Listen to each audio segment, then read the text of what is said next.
Halo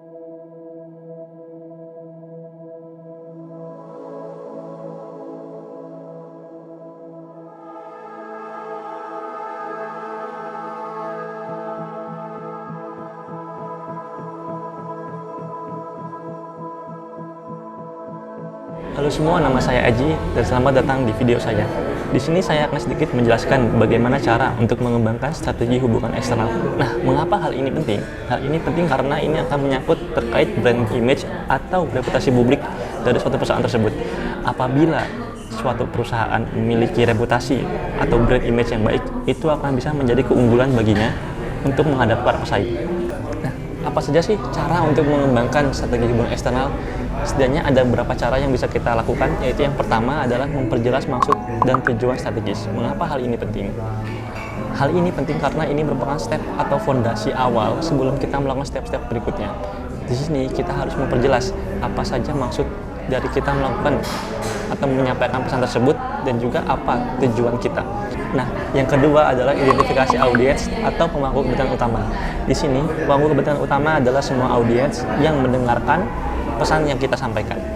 Pesan yang kita sampaikan haruslah fokus dan menjurus sesuai dengan audiens yang hadir. Contohnya adalah saat kita meluncing suatu produk elektronik, contohnya gadget, kita harus melihat dulu siapa saja audiens yang hadir. Apabila yang hadir itu seperti investor ataupun reviewer, tech reviewer, maka kita bisa menjuruskan topik yang kita bahas sesuai dengan interaksi mereka atau sesuai dengan minat mereka. Lalu yang ketiga, setelah kita berhasil mengidentifikasi pemangku kepentingan utama ataupun audiens yang hadir, yang ketiga adalah membuat, menyempurnakan, dan menguji pesan utama yang akan kita sampaikan. Pesan utama yang kita sampaikan haruslah jujur, jernih, konsisten, dan berarti. Jujur di sini kita harus mengucapkan apa adanya, jujur, walaupun itu terdengar tidak baik, walaupun itu terdengar bukan suatu pencapaian. Tuh. Nah, lalu yang kedua, pesan disampaikan harusnya jernih. Jernih artinya bisa ditangkap oleh semua orang, yang mana pesan itu harus bisa tersampaikan dengan baik kepada audiens. Lalu yang ketiga, pesan harus konsisten, yang mana pesan ini harus konsisten satu sama lain, tidak boleh out of topic atau tidak boleh keluar dari topik seharusnya. Di sini pesan harus bisa tersampaikan secara detail dari awal hingga ke akhir.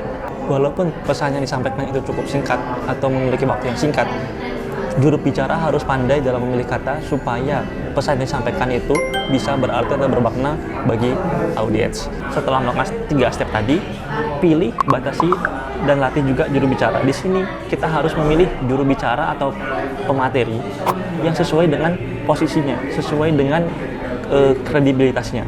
Lalu yang kelima, setelah kita berhasil memilih juru bicara yang sesuai dengan kredibilitasnya, sesuai dengan posisinya, sesuai dengan kemampuannya, yang kelima adalah membangun media forum yang paling efektif. Di sini kita memilih forum mana atau media mana yang akan kita pilih untuk penyampaian pesan kita.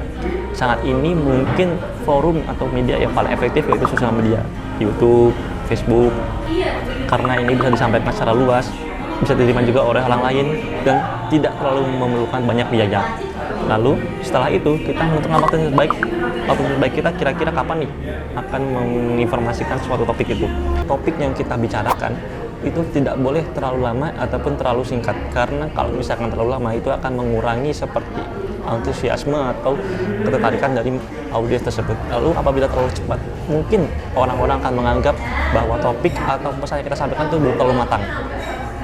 Lalu yang terakhir, setelah kita melakukan semua step di atas, semua step sebelumnya tadi, kita harus memantau apakah ada respon atau ada feedback dari audiens tersebut. Mungkin saat ini reaksi paling banyak akan dirasakan oleh netizen yang di internet, karena ya seperti yang kita tahu, informasi dapat menyebar dengan luas. Di sini sebaiknya organisasi atau perusahaan yang sebelumnya telah menyampaikan pesannya tersebut haruslah memantau hasilnya apakah ada respon atau tidak. Apabila ada respon, sebaiknya perusahaan tersebut merespon secepatnya atau mungkin sebaiknya sesuai dengan respon yang diberikan. Itu tadi merupakan beberapa cara untuk mengembangkan strategi hubungan eksternal. Mohon maaf sebelumnya apabila ada kesalahan kata. Terima kasih dan semoga membantu.